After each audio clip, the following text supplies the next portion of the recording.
जो मन पर नियंत्रण साध लेता है वही विद्या अध्ययन में प्रथम स्थान प्राप्त करता है। और जो मन को कंट्रोल करना जानता है, याद रखना, वही व्यक्ति जीवन में सफलता को प्राप्त करता है। वैज्ञानिक जब मन को वश में करता है तो संसार के लिए कोई नई खोज करके दिखाता है। और एक संत जब मन को कंट्रोल करता है, बहुत बड़ा तपस्वी बन करके संसार की समस्या का निदान ढूंढता है। और जब एक गृहस्थ मन को नियंत्रित करता है तो सदगृहस्थ बन करके, कभी राम बनकर कभी कृष्ण बन करके उभर करके आता है। ये मन बहुत तेज है और चंचल भी है, परंतु याद रखना, इसको जहां लगाओ वहां लग जाता है। मन खाली तो रह सकता नहीं है, मन हमेशा व्यस्त रहता है। तुम ध्यान में बैठते हो तो भी मन को सोचता रहता है, और वही सोचता रहता है जहां तुम्हारा अंदर से लगाव जाता रहता है। कितने लोग ध्यान में बैठते हैं और शिकायत करते हैं कि ध्यान में बैठता हूं तो मन ज़्यादा चंचलता करता है। संतों ने एक भजन भी गाया है कि ये मन बड़ा चंचल है, कैसे इसे समझाऊं, और जितना इसे समझाऊं उतना ही मचल जाए। दाता तेरे चरणों की पग धूल जो मिल जाए, तो सच कहता हूँ मेरी तकदीर भी बदल जाए, तकदीर भी बदल जाए। ये मन को संभालना। पलटू दास एक महात्मा हुए हैं अयोध्या में, पलटू अखाड़ा है उनका। वो रुबाइयाँ बनाते रहते थे, रुबाइयाँ 4 लाइन की। तो उन्होंने एक रुबाइयाँ कहा है कि सहज कोप पड़े सहज रण जुझना, सहजे सिंह शिकार अग्नि का कुदना, कितनों करे हियाव बात सब गर्द है, अरे हाँ पलटू मन रखे जो मार सिपाही मर्द है, सिपाही मर्द है। उन्होंने कहा वही मर्द है जो मन को मार कर रखे, मन को संभला कर रखे। कभी मन कहता है पुड़िया खा लूं, गुटखा खा लूं, बीड़ी पी लूं। कभी मन आपका चंचलता करता है कि दारू में क्या होता है, इसको एक बार चख करके देखूं। ये इतने मुर्गी के अंडे सड़क किनारे रखे हैं, एक बार तो टेस्ट लूं। बड़ा मन दीवाना है। लेकिन याद रखना, अभ्यासेन तो कौन थे वैराग्येण च गृह्यते, मनः कृष्णा प्रमाथि बलवद दृढ़म, तस्याहम निग्रहम मन्ये वायुरिषु दुष्करम। अर्जुन ने कहा है, हे कृष्ण भगवान, जैसे वायु चंचल है, इसको वश में करना कठिन है, वैसे मन भी चंचल है, इसको कैसे वश में किया जाए। तो कृष्ण कहते हैं, जब वायु को वश में करके गाड़ी के पहिए के ट्यूब में डाल दिया जाता है, तो वही पहिया जिसमें हवा नहीं है, तो खुद भी ट्रक फिर नहीं चल पाता है। और जब हवा को बस में करके ट्यूब के अंदर भर दिया जाता है, तो 400 कुंटल लोड लेकर के वो चल देता है। वायु को बस में करने का इतना बड़ा रिजल्ट होता है। ऐसे अगर मन को बस में कर लोगे तो लोक कल्याण और आत्म कल्याण का लोड लेकर के तुम इस लोक से परलोक की ओर रवाना हो जाओगे, आत्मा की सदगति हो जाएगी। महिलाएं भोजन बनाती है तो अभी तो कुकर में दाल पकती है, पहले पतीली में दाल पकती थी, फिर भगोना में पकने लगी, अब कुकर का नंबर आ गया। तो जब पतीली में दाल पकती थी, मुझे पता है, उस समय मैं देखता था बटुली में, बटुला में, पतीली में ये सब चलता था। तो पतीली में दाल पकने में 1 घंटा लग जाता था।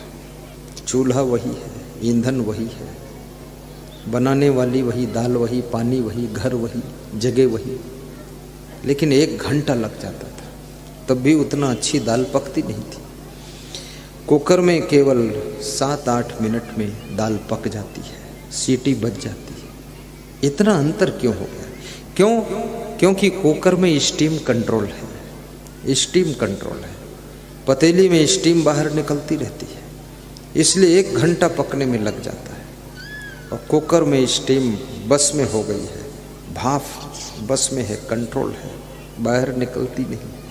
और याद रखना, जब स्टीम कंट्रोल कर ली जाती है तो 1 घंटे में पकने वाली दाल को वो 8 मिनट में पका देती है। इसी तरह से जब आप अपने मन की स्टीम को कंट्रोल करोगे तो जो 7 जन्म में होने वाला काम है वो 1 जन्म में तुम करके दिखा सकते हो। बहुत बड़ी तुम्हारे अंदर सामर्थ्य है। और जिनका मन कंट्रोल है वे खुश भी बहुत रहते हैं, बड़ी प्रसन्नता की प्राप्ति होती है। खुशियाँ पैसों से नहीं मिलती और खुशियाँ झोपड़ी में भी नहीं मिलती। कोई सोचता हो कि हम गरीब हैं तो बड़ी खुशी उसी कुछ नहीं, तुम तो सब्जी और मिर्च मसाले में ही उलझे रहोगे। ज़्यादा गरीबी भी बहुत उलझन का कारण है। खुशियों का संबंध गरीबी और अमीरी से नहीं, खुशियों का संबंध तुम्हारी समझदारी से है। और घर में यदि सभी समझदार हैं तो खुशियाँ पर्याप्त रहेंगी। आपके घर में परिवार में एक भी सदस्य यदि नासमझ है तो आपको उलझन का इंजेक्शन मारता रहेगा। और कुछ ऐसा किस्मत का खेल है, सबके घर में एक न एक दुष्ट पैदा हो जाता है और वो एक दुष्ट सबको हैरान करता रहता है।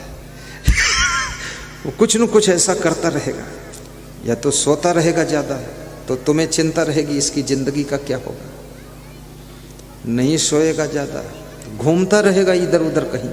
पूछोगे कहाँ घूम रहे थे, बोले क्यों बताऊं, तुम बचपन में घूमते थे, तुमने नहीं बताया आज तक हमको। तर्क वितर्क करेगा उल्टा पलटा। और छोटी उम्र में ही दारू पी लेगा, तुम्हारा मन बड़ा दुखी हो जाएगा कि अभी 18 साल का है, दारू पी कर आया, ये क्या क्या कुकर्म कर रहा है। तुम उससे बेहद दुखी हो जाओगे। इसलिए मैं कहता हूं, अगर खुद सुखी होना चाहते हो तो खुद को तो सुधारना ही है, लेकिन आपसे जुड़े हुए जितने लोग हैं उनका भी सुधार जरूरी है। उनको भी भक्ति में जोड़िए, सत्संग में जोड़िए। उनका जब परिवर्तन होगा तब तुमको शांति मिलेगी। राजस्थान में प्रवचन चल रहा था। प्रवचन के तीसरे दिन 3 बहुएं धन्यवाद देने के लिए व्यास गादी पर आईं। कहा आपको धन्यवाद है स्वामी जी, हमको बड़ी शांति मिली। तो हमने कहा सत्संग से शांति मिली। बोले सत्संग में तो हम आए नहीं थे, हम तो केवल धन्यवाद देने आए। तो हमने कहा तो शांति कैसे मिल गई, और अगर सत्संग में बिना आए शांति मिली तो मुझे धन्यवाद क्यों दे रही।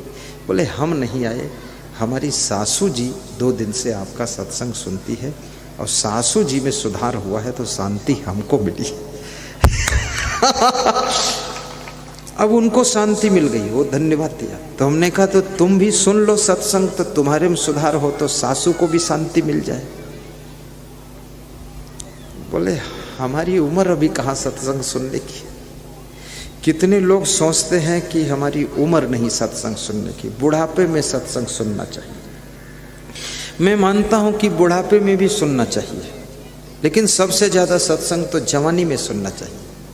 और उससे भी ज़्यादा सत्संग 14 साल की उम्र से सुनना शुरू कर देना चाहिए, क्योंकि 14 साल की उम्र में पुरुष जवानी में प्रवेश कर जाता है और 13 साल की उम्र में लड़कियां जवानी में प्रवेश कर जाती हैं। और जवानी एक आंधी और तूफान है, और जवानी में संभल ना सके तो याद रखना जवानी तुम्हें इंसान नहीं रहने देती है, शैतान बना देती है। इसलिए उस समय अगर सत्संग मिल जाए तो तुम्हें संभलने की शक्ति मिल जाती है। फिर तुम जवानी में इंसान से महान बन जाते हो और महान से भगवान बनने की ओर यात्रा शुरू कर देते हो।